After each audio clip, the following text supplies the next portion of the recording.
On one cold winter's night, the storms shook the windows of the house in nowhere.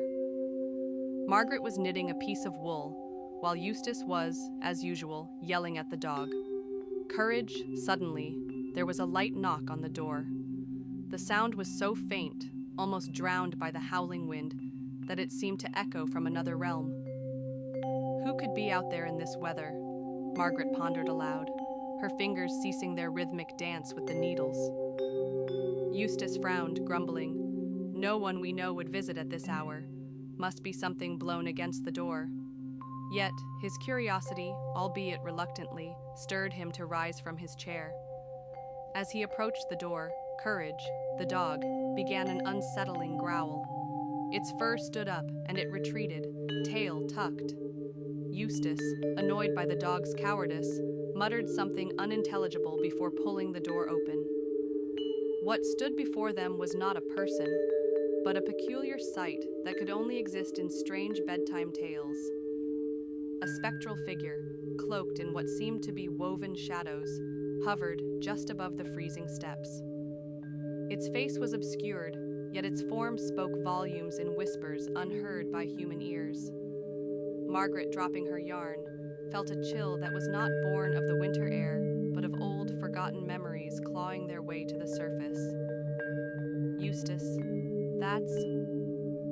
Before she could finish, the figure took a deliberate step forward, its presence causing the lights in the home to flicker and dim, casting the room in eerie shadows that danced and twisted maliciously.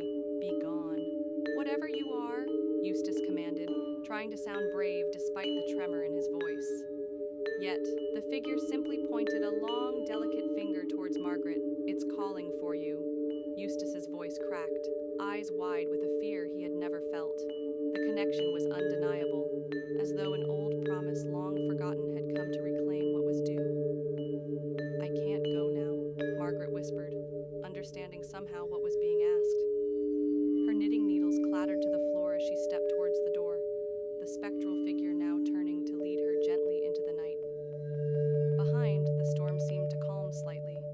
As if acknowledging the passage of an ancient pact, Eustace stood frozen, a spectator to the unfolding, wrapped tightly in his own disbelief.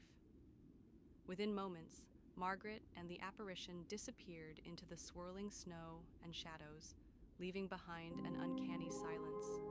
Courage whimpered and nudged the fallen knitting with his nose.